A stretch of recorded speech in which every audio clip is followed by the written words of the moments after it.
In recent days, it's been a busy time for a number of our former Prime Ministers.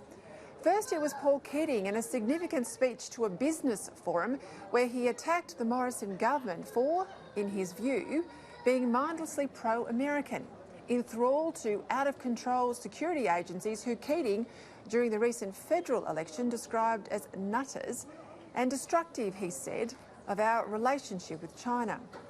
Then Tony Abbott popped up, making a speech to a think tank in Delhi, urging the West to make more of an effort with India as a strategic counterweight to China, saying the world needs two democratic superpowers, the US and India, not just one.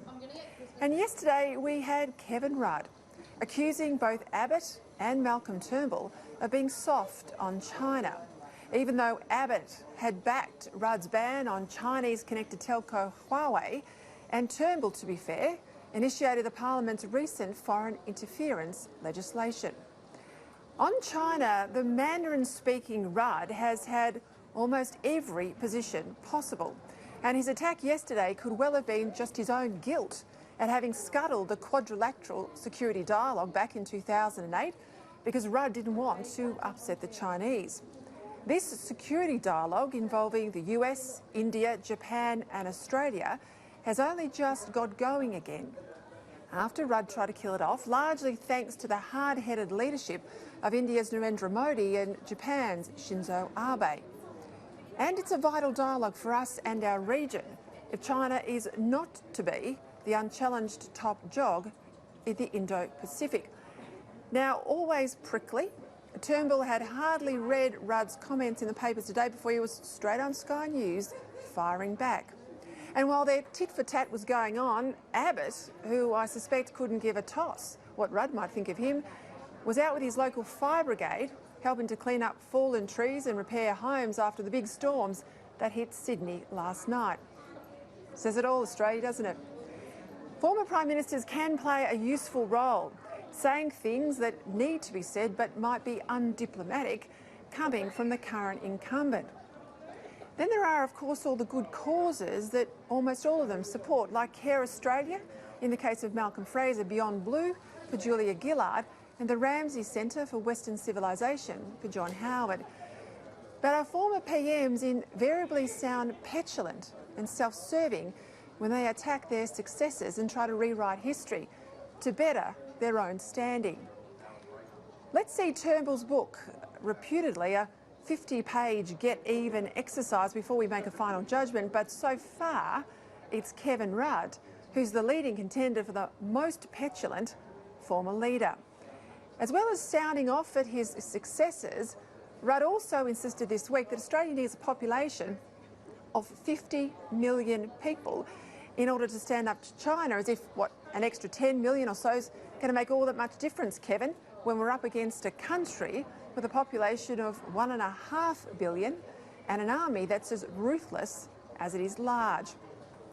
It was Rudd, of course, who lifted Australia's immigration rate to well over 250,000 per year.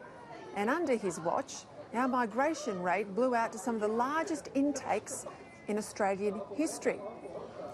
Rudd had no plan when bringing these extra people into Australia, and as a result, these record immigration levels have meant wages have stayed lower than they should for Australian workers, housing is more and more unaffordable, and our roads and public transport are increasingly clogged.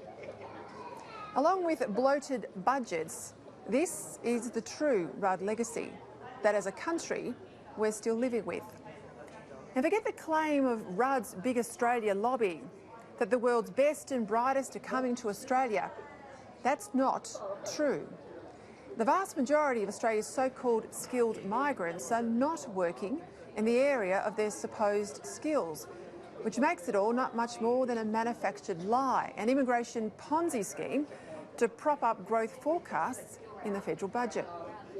Today, the respected demographer, Professor Bob Birrell, a regular here on Credlin, released a new study showing that about 20% of cleaners, hospitality workers and food trade workers are would-be migrants or students on temporary visas, risking a low-skill, low-productivity future for Australia. which of course challenges the Rudd view that unbridled, unplanned increases in mass immigration to this country can only be a good thing. Yet again, it's just another example of Kevin Rudd shooting his very large mouth off, which I guess only proves the point, doesn't it? Provided they stay reasonably quiet, most ex-Prime Ministers are invariably better regarded in retirement than they were perhaps in office.